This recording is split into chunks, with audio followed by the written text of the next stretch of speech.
Bismillahirrahmanirrahim. Assalamualaikum warahmatullahi wabarakatuh. Bapak Ibu Guru GPAI hebat, dalam kesempatan ini saya membuat PowerPoint dalam rangka memenuhi tugas kegiatan pelatihan daring desain pembelajaran jarak jauh bagi guru GPAI jenjang SMP dengan narasumber Bapak Muhammad Fajar Siddiq. Tugas ini saya mengambil judul Iman kepada kitab-kitab Allah atau meyakini kitab-kitab Allah, mencintai Al-Quran. Kelas 8 bab 1. Sebelum kita mempelajari tentang kitab-kitab Allah, terlebih dahulu kita pelajari tentang pengertian. Kitab sama dengan buku, surah kiriman, dan hukum atau peraturan. Sedangkan iman artinya percaya. Jadi, yang dimaksud dengan iman kepada kitab-kitab Allah adalah mempercayai atau meyakini bahwa Allah Subhanahu wa Ta'ala menurunkan kitab-kitabnya kepada Rasul-Nya. Selanjutnya, kitab-kitab Allah itu ada 4. Di dalam tabel berikut ini dijelaskan bahwa kitab-kitab Allah diturunkan kepada yang pertama adalah Taurat. Taurat diturunkan kepada Nabi Musa alaihissalam. Yang kedua, Zabur diturunkan kepada Nabi Daud alaihissalam. Yang ketiga, kitab Injil diturunkan kepada Nabi Isa alaihissalam. Yang keempat adalah Al-Quran yang diturunkan kepada Nabi Muhammad sallallahu alaihi wasallam. Nah, untuk lebih jelasnya kita perhatikan video berikut ini.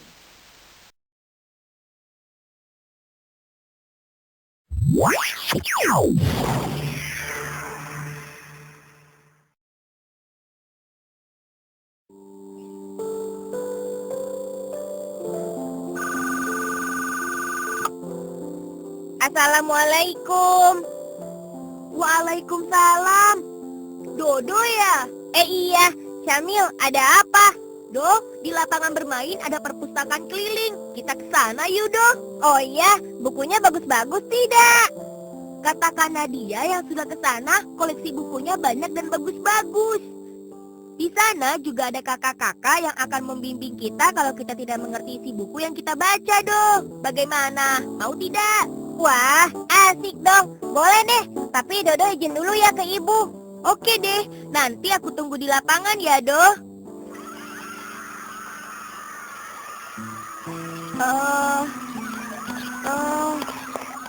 Hei, Do, aku di sini. Mana perpustakaan kelilingnya? Lihat, sudah ramai dikunjungi. Ayo, Do, kita ke sana. Aku sudah tidak sabar lagi ingin membaca buku-bukunya. Ayo, Dodo juga.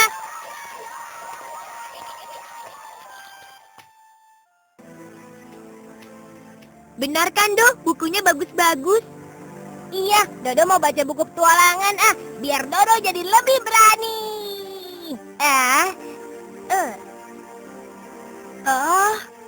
Kitab-kitab Allah yang diturunkan ke bumi.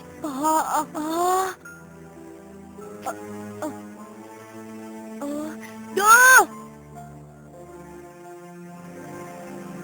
Duh, coba lihat. Ternyata selain Al-Quran, Allah juga menurunkan kitab-kitab lainnya untuk umat Islam, Do. Seperti kita. Masa sih? Kitab suci kita kan hanya Al-Quran. Iya, tapi di buku ini dijelaskan begitu, Do. Aku jadi bingung. Assalamualaikum adik-adik. Waalaikumsalam. Sedang membaca buku apa? Aku sedang baca buku ini. Oh, kitab-kitab Allah ya. Bagaimana? Mengerti tidak maksud isi buku ini? Oh, Baiklah, kakak jelaskan ya. Nama adik siapa? Perkenalkan, namaku Syamil, Kak. Kalau saya Dodo, Kak. Temannya Syamil. Dodo boleh ikut mendengarkan ya, Kak. Biar Dodo jadi pintar. Kalau begitu, Dodo duduk di samping kakak sini ya. Baiklah. Begini, Allah Subhanahu wa Ta'ala telah menurunkan 4 kitab suci yang masing-masing secara berturut-turut ke dunia. Dan masing-masing kitab tersebut telah dibawa oleh seorang utusan Allah. Kitab pertama adalah kitab Taurat yang dibawa oleh Nabi Musa alaihi salam. Kitab kedua adalah Zabur yang dibawa oleh Nabi Daud alaihi salam.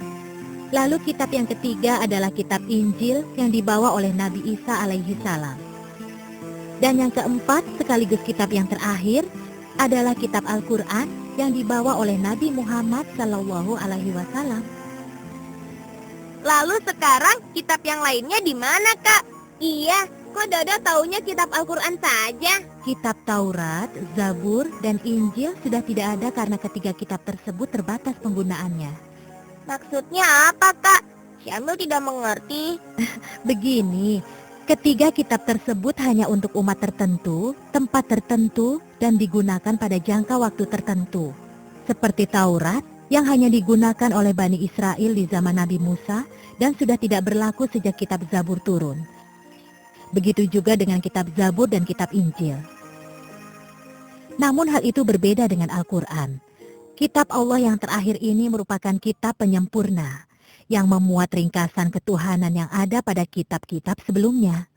Al-Quran juga merupakan penguatan atas kebenaran yang pernah disampaikan oleh kitab-kitab sebelumnya. Dan yang istimewanya lagi, Al-Quran itu berlaku untuk seluruh umat manusia di seluruh dunia dan berlaku juga untuk sepanjang masa. Ibarat sebuah bangunan rumah yang belum sempurna bentuknya, maka masih perlu tahap penyempurnaan. Sehingga pada akhirnya bentuk rumah tersebut sempurna dan bisa berdiri dengan kokoh. Selain itu, juga bisa digunakan untuk berbagai macam keperluan. Oh, begitu ya, Kak. Lalu kita harus bagaimana dengan ketiga kitab selain Al-Quran? Kita juga harus percaya bahwa Allah menurunkan ketiga kitab sebelum Al-Quran. Dan apapun yang disampaikan pada masing-masing kitab tersebut, semuanya itu merupakan kebenaran. Tapi yang perlu kita ingat, ketiganya itu sekarang sudah tidak berlaku lagi. Dan sekarang yang kita pakai sebagai pedoman hidup adalah Al-Quranul Karim. Bagaimana? Apa kalian sudah mengerti? Dodo, bangun, Do. Iya, alhamdulillah Syamil sudah mengerti, Kak. Dodo juga mengerti. Alhamdulillah kalau ternyata kalian sudah mengerti. Sekarang tugas kalian adalah belajar untuk mengajarkan Al-Quran. Kakak mau tanya, kalian sudah pintar belum mengajinya? Bagaimana, Dodo? Jangan salah, begini-begini Dodo pintar membaca Al-Quran, Kak. Iya, Kak. Setiap sore kami mengaji di masjid dekat rumah kami. Oh, itu bagus. Sorenya jam berapa? Setelah sholat asar, jadi kami sholat berjamaah di masjid, lalu setelah itu baru belajar Al-Quran, Kak. Loh, sekarang kan sudah waktunya asar. Lihat nih jam kakak, sudah setengah 4 sore kan? Astagfirullahaladzim, kami harus pulang, Kak. Terima kasih banyak ya, Kak, sudah menjelaskan pada kami. Sama-sama.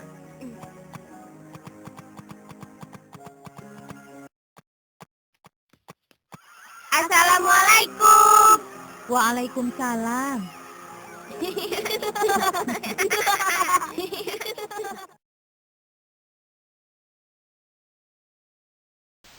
Jadi, setelah kita mempelajari tentang kitab-kitab Allah, kita akan mengambil hikmah beriman kepada kitab-kitab Allah sebagai berikut. Yang pertama adalah setiap yang beriman kepada kitabnya akan mendapat pahala. Yang kedua, orang-orang yang beriman kepada kitab-kitab Allah akan menjadikan Al-Quran sebagai pedoman hidup dan membuktikan keimanannya tersebut dengan amal soleh, sehingga ia akan mendapat banyak kebaikan dunia dan akhirat. Yang ketiga, terdorong untuk meningkatkan diri karena Al-Quran mendorong umat manusia untuk mempelajari iptek serta meningkatkan ke arah yang lebih maju. Yang keempat, memperkuat keyakinan kepada kebenaran kerasulan Nabi Muhammad sallallahu alaihi wasallam. Demikianlah materi tentang kitab-kitab Allah. Selanjutnya, kami ucapkan terima kasih kepada Bapak Ibu narasumber yang telah berbagi ilmu dan Kanwil Kemenak Provinsi Jawa Timur yang telah memfasilitasi terselenggaranya acara pelatihan daring desain pembelajaran jarak jauh. Semoga menjadi amal jariah dan Allah Subhanahu wa taala membalas dengan kebaikan yang lebih baik. Assalamualaikum warahmatullahi wabarakatuh.